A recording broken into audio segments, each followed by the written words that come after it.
a pas de recette transposable, mais c'est intéressant de savoir quelle est votre expérience. Oui, je suis ravi de partager ce moment avec vous. Moi, j'aurais adoré qu'il y ait une association comme celle-là, du temps où j'ai commencé à écrire, en 2002. C'est vrai qu'à l'époque, c'est pas de structure comme celle-là. Moi, je m'étais un peu débrouillé. Alors, Internet, c'était encore vraiment balbutiant. C'est pour ça la SGDL, ça existait déjà. Et c'est vrai que ça m'avait bien aidé à l'époque pour ne serait-ce qu'avoir des adresses d'éditeurs, par exemple. Donc moi, j'avais ce métier effectivement d'ingénieur en informatique. Et j'ai commencé, je me suis mis à écrire un peu. Je pense que, comme beaucoup d'entre nous, d'entre vous, en ayant mon métier principal, évidemment, j'ai eu envie de raconter des histoires. Alors moi, c'était dans le roman policier, beaucoup. Et donc j'ai commencé, voilà, quand j'ai eu du temps libre, j'ai commencé le week-end, le soir, et ça a donné un premier roman qui s'appelait Conscience animale. C'est le tout premier livre que j'ai écrit. Et est venu le fameux moment de chercher un éditeur. Alors ça, les lettres de refus, tout ça, j'en ai une armoire, enfin pas une armoire, mais en tout cas quand même un tiroir bien rempli. Je sais ce que c'est parce que je suis passé par là. En fait, je veux dire, moi je suis pas du tout issu du milieu littéraire, donc je me suis un peu débrouillé avec mes petites mains. J'avais imprimé 10 exemplaires de mon livre, j'avais le processus. Et puis on attend très longtemps, 2 mois, 3 mois, pas de nouvelles, je reçois la fameuse lettre. Voilà, pas dans la ligne éditoriale, dans notre collection. Donc voilà, j'ai connu ça. Puis à l'époque, alors j'avais eu la chance d'être édité par un tout petit éditeur qui était un éditeur à l'époque numérique. Ça commençait à foisonner au début des années 2000, parce qu'en fait, j'avais pas trouvé d'éditeur. Alors, papier traditionnel, mais c'était quand même un vrai éditeur, parce qu'il ne m'a jamais demandé un centime. Donc vraiment un vrai éditeur qui a créé le livre, qui essayait de le diffuser. Beaucoup numériquement, et puis il imprimait un peu à la demande. C'était effectivement dans cette démarche-là, parce qu'il savait voilà, qu'un auteur qui débute avec ses petits moyens, lui, il faut que les gens achètent le livre, et donc ça ne servait à rien d'imprimer à l'avance. Donc c'était un peu dans cette démarche-là, c'est pour une centaine ou 200. Et petite anecdote quand même rigolote aujourd'hui, c'est que les 200 ou 300 heureux possesseurs du format papier sont très, comment on va dire, sollicités. Parce qu'en fait le livre il est introuvable et il y a beaucoup de monde qui le recherche. Parfois on en voit circuler à 300-400 euros sur les réseaux. Et il y a même, moi j'en ai même trouvé, il y a même quelqu'un qui a dit qu'il avait trouvé dans une boîte à livres. Et donc la personne qui l'a mis ne savait pas que une certaine valeur. Donc voilà, ça a démarré, voilà, tout ça pour vous dire que ça a démarré de cette manière-là. Et puis j'ai continué à écrire parce que vraiment j'adorais ça. Je veux dire, quel que soit le nombre de lecteurs qu'on a, c'est quand même toujours très valorisant d'avoir des gens qui viennent vous voir, même si on a 10 lecteurs, et qui vous disent, bah voilà, j'ai aimé ce que vous faites. Ça a été le moteur, donc qui fait que j'ai continué à écrire, parce que évidemment, Elisabeth parlait de l'association, c'est quelque chose d'annexe qui prend beaucoup de temps par rapport au reste. Quand on écrit, c'est pareil, c'est-à-dire qu'on a un métier, on écrit, et ça, c'est très consommateur. L'écriture, c'est quelque chose qui vous engloutit, et plus vous allez laisser de la place à l'écriture, et plus ça va prendre sur le temps libre. Donc oui, c'était... mais voilà, il y avait cette motivation-là. J'en ai écrit un autre, j'avais trouvé un vrai éditeur, encore une fois. Ce dont tu parles en fait tout à l'heure, parce que c'est important, c'est vrai que c'est important, c'est ce qu'on appelle, quand il faut donner de l'argent, c'est ce qu'on appelle l'éditeur à compte d'auteur. Alors moi je le déconseille quand même vraiment, parce qu'en fait effectivement on n'a pas normalement, un auteur n'a pas donné d'argent pour que son livre existe. Récupérer des livres et essayer de les vendre soi-même, je dirais ça on peut le faire soi-même à la rigueur, ce qu'on appelle l'auto-édition. C'est peut-être une meilleure solution que l'auteur.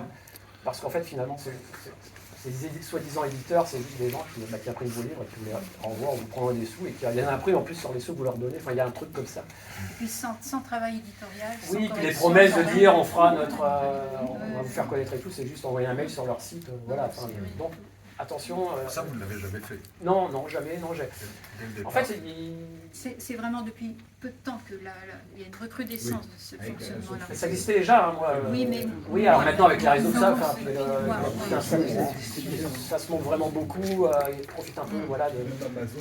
Oui, ça fleurit. Donc attention, il vaut mieux attendre. Moi, après ce fameux conscience animal, la structure, elle n'a plus existé.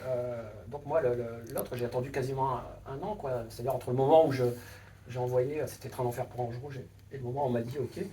Bah, il y a eu un an, parce qu'en fait, j'envoyais à des gros éditeurs, ça ne fonctionnait pas. Je renvoyais une vague comme ça, et je descendais en taille d'éditeur, et à la fin, je suis arrivé à La Vie du Rail. C'était une personne qui avait envie de créer une collection polaire dans la grande maison de La Vie du Rail. C'est tout ce qui est train, en fait. Les livres sur les trains, c'était eux. Mais en fait, cette maison de La Vie du Rail, elle s'en fichait de l'éditeur polar qui, lui disait, bah voilà, fais tes trucs. Donc voilà, mais là, c'était un vrai éditeur, j'avais un vrai livre papier, 1000 exemplaires, ce qui était déjà... Enfin, je ne sais pas si j'en avais vendu 1000 à l'époque, en tout cas, j'avais imprimé ça à 1000 exemplaires. Et voilà, donc ça a été vraiment le premier truc où j'ai eu un petit avaloir, enfin voilà, etc. Et j'ai continué, et est arrivé le fameux La Chambre des Morts, qui a été peut-être le moment un peu de la bascule. Alors j'avais écrit Train d'enfer pour Ange Rouge, Deuil de miel pour le même éditeur de La Vie du Rail. Et en fait, entre le moment où c'est publié, j'avais écrit La Chambre des Morts, parce qu'il y a toujours du temps, évidemment, entre le moment où on finit un livre et où il est publié. Et j'avais pas arrêté d'écrire.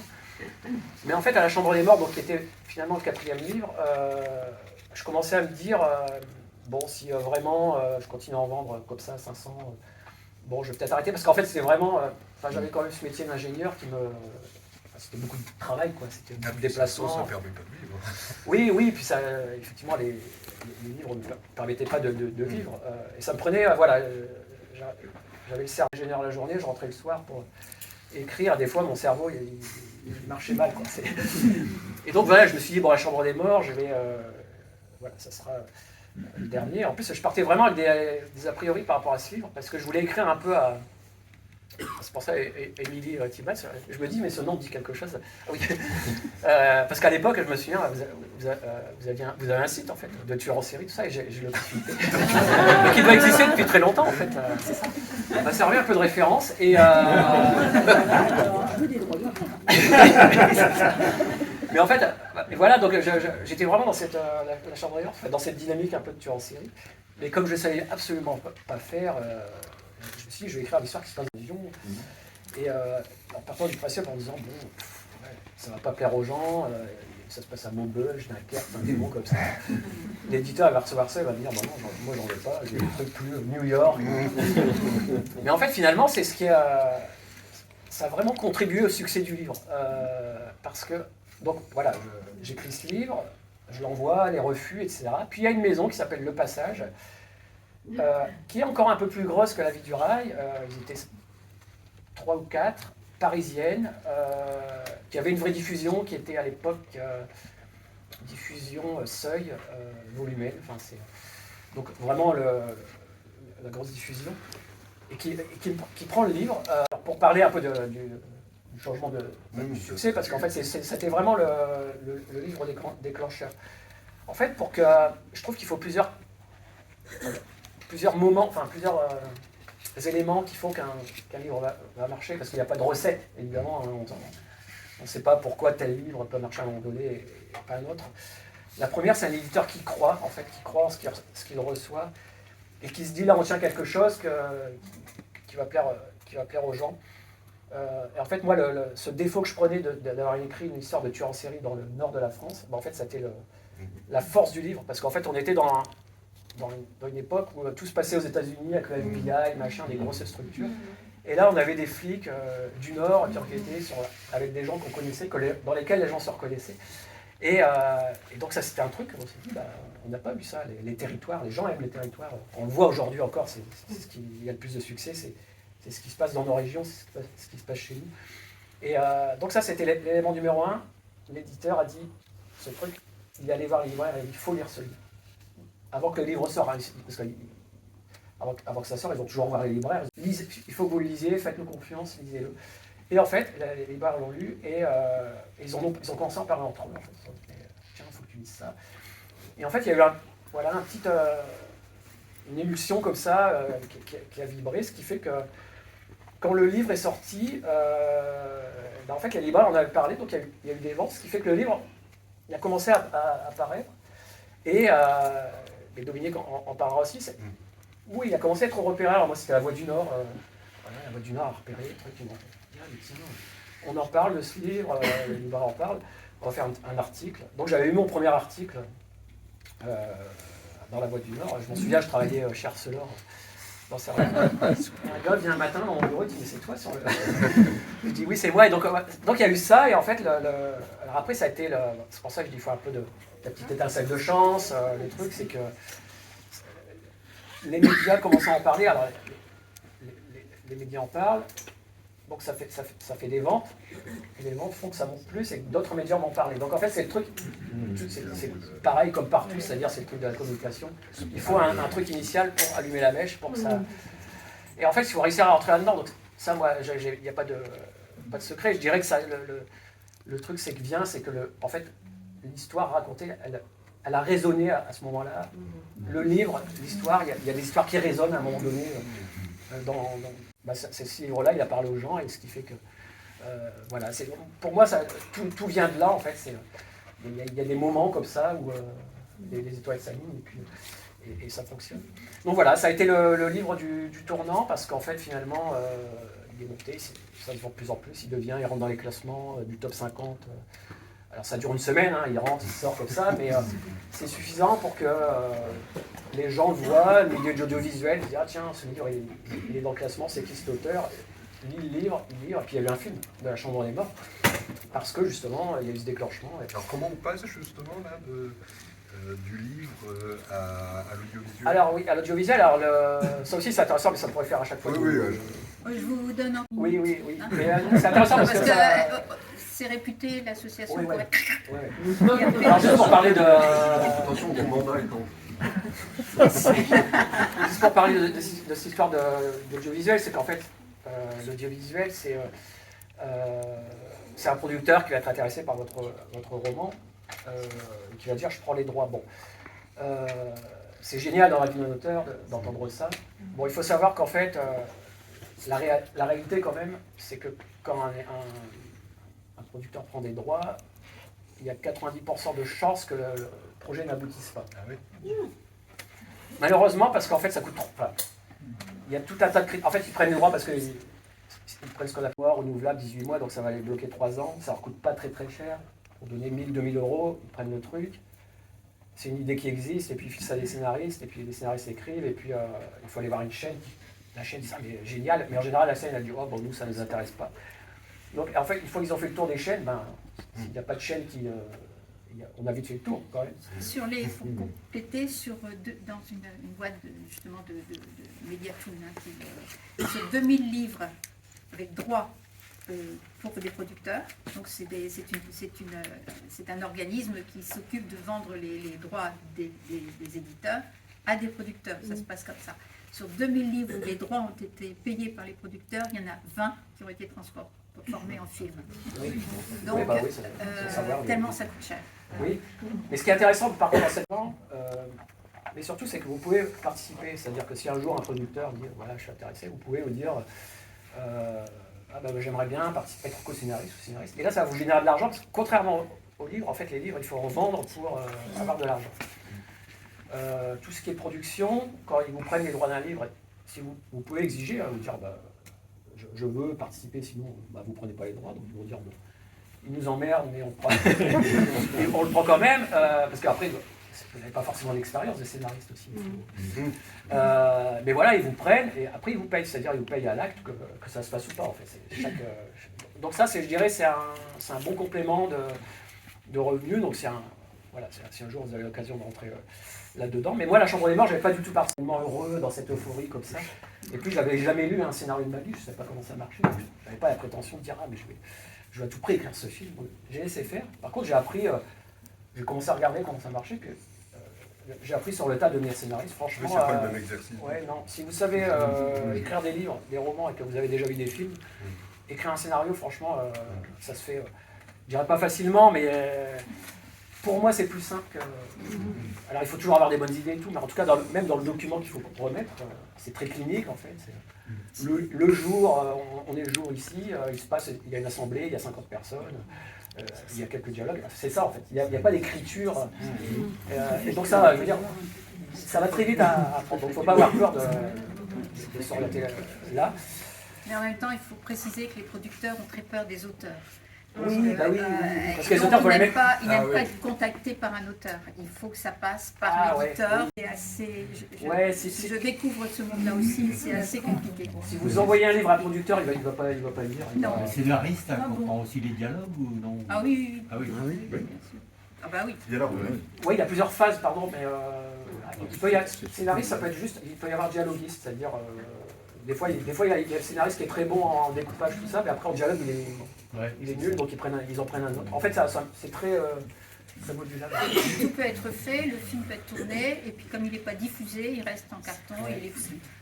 Oui, donc le chemin est long, mais c'est vrai que ça s'adapter au producteur directement, sauf si vous le connaissez, un petit peu comme ça, mais envoyer votre roman à un producteur, ça, à mon avis, ça a peu de chances. Ils vont pas les lire, en fait, il faut qu'il y ait un... Voilà. C'est pas plutôt l'éditeur qui se charge de Si, ça? en plus. Oui, d'accord. C'est Non, l'éditeur mais qui je se sais que charge des fois, de trouver les des producteurs. fois, il y a des auteurs qui Oui, ah oui. ils disent, bon, je prends la liste de l'envoyer. Et alors, vous qui êtes maintenant cet auteur à succès, dans votre vie quotidienne, alors maintenant c'est votre boulot à 100%, vous avez par rapport à l'éditeur des contraintes, c'est-à-dire dans votre contrat, il y a des obligations de produire. Non, alors, encore une fois, c'est vrai que c'est ce qu'on pense. Oui. En fait, un éditeur, il va vous dire, en fait, quand il va rencontrer un auteur, moi on se connaît, mais un premier auteur ou peu importe, il va toujours demander à l'auteur combien de temps il faut pour écrire un livre. Si l'auteur dit un an, il y a des auteurs qui vont dire, bah moi il faut 3 ans. Bon, bah l'éditeur il va dire, ok, on se revoit, écris ton livre et puis on se revoit dans 3 ans, lui, l'éditeur. Et après, dans 3 ans, ceci, cela, il faut ça. Et puis voilà, donc dans 3 ans, il va venir vous voir, frapper à la porte. En fait, on ne peut pas dire à quelqu'un, faut que tu écrives un livre à part. Moi, il se trouve que c'est mon rythme. En fait, c'est mon rythme. 1 an, 3 ans. 1 an. 1 an. C'est mon rythme. Entre l'idée. Oui, bah, ça point sort tous les zéro ans, et en mai, je sors un livre. Mais je le faisais déjà quand j'avais mon métier d'ingénieur, je le faisais déjà. Vous avez des livres à l'avance alors presque. Non, 0 livre à l'avance. Non, 0. Mais maintenant, je fais plus que ça, en fait. Non, mais quand je dis à l'avance, c'est-à-dire des idées sur. En fait, quand j'écris un livre, je ne sais pas quel sera le suivant. Ah oui. Mais en fait, mon avantage, c'est que je ne fais plus que ça. Quand on fait plus que ça. Mais en plus, il y a. Enfin, je veux dire, certains d'entre vous écrivent leur 3e, 4e.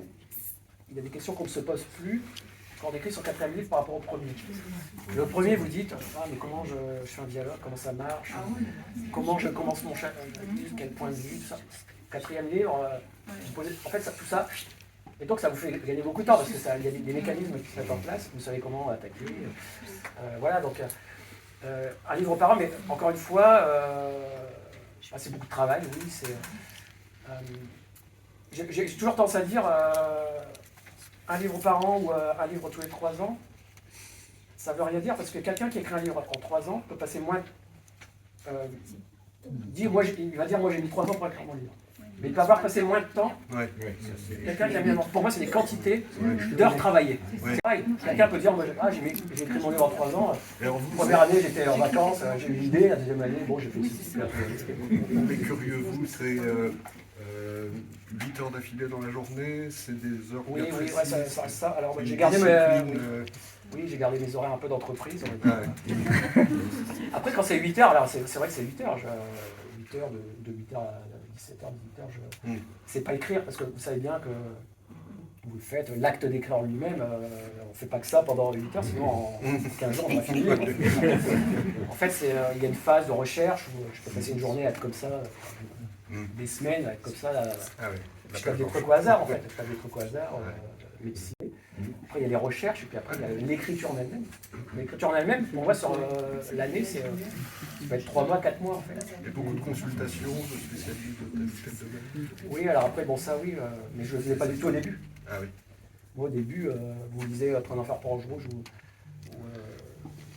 Conscience animale, c'est mon flic, héros flic Charcot qui est encore là aujourd'hui, il allait faire des enquêtes tout seul. C'est un commissaire de police qui rentrait dans les maisons, qui frappait les gens. Et en fait, les lecteurs, aucune toque, rien. Et voilà, et ça plaisait aux gens parce que les gens s'en fichent un peu du truc. Mais aujourd'hui, ça a changé parce que j'ai eu plus de temps pour faire des recherches. Aujourd'hui, c'est des vraies enquêtes comme elles se passent dans le... Et ça, les gens aiment bien aussi parce qu'ils se disent, ah ouais, c'est ce qu'ils racontent. Donc il y a une notion aussi de... Mais ça, c'est la quantité de travail. Mais on n'est pas obligé, je veux dire. Voilà, et au point de départ, parce qu'on revient au point de départ, est-ce que vous aviez Tu peux parler plus fort. Pour des... Non, pardon. Oui. Parce que je suis Désolé, c'est parce que je suis équipé depuis peu et donc je m'entends parler. Donc moi je m'entends parler très fort, mais désolé. Oui, je disais, Franck, est-ce que au départ, au tout début, vous avez suivi des cours, des exercices, des machins? zéro. Non. Allons-y. Ouais, non, j'ai appris vraiment sur... En fait, les meilleurs cours, c'est de lire des livres. En fait. Moi, Oui, Oui. je vais écrire un polar. Alors, j'en avais lu plein depuis tout petit, mais comme notre oncle. Donc vous regardez le livre, comment il commence son livre, c'est quoi la première phrase d'un livre, c'est quoi le premier dialogue, est-ce qu'il dit à chaque fois, dit-il en allumant sa cigarette, et en fait, voilà, donc tout ça c'est ce que je disais tout à l'heure, tout ça on apprend, moi j'ai appris vraiment sur le tas, puis ça se voit, c'est-à-dire que quand on lit le premier et quand on lit aujourd'hui, on voit l'évolution de choses que quand je me relis, je me dis, ah ça pique un peu, mais... Vous n'aimez pas relire vos livres? Si, une fois qu'ils sont édités. Ouais, ça m'est arrivé des fois parce qu'en fait, comme j'ai un personnage qui est là depuis 20 ans, je ne sais même plus ce qu'il faisait à telle date. Et des fois, je suis obligé d'aller rechercher un peu des infos. Mais oui, je vois, je me dis, ah là, j'aurais peut-être pas fait de la même façon, tout ça. Mais après, ça fait partie de... Voilà. Donc voilà, l'écriture, on apprend aussi, évidemment, en écrivant. Donc, mais c'est pour ça, vraiment, cette association, c'est un bien extrêmement précieux, moi, je trouve. Et vraiment, j'aurais adoré en avoir une à l'époque. Et vraiment, profitez-en, hein, c'est quelque chose de... Je vois qu'il y a plein de belles choses qui permettent de vous épanouir un peu. Et puis de ne pas vous faire avoir dans ce milieu qui est quand même assez opaque, compliqué, obscur. Donc, profitez bien des conseils, en tout cas. Et puis, j'espère aussi... Voilà, qu'il y aura des beaux succès aussi avec vous. Merci beaucoup. Merci.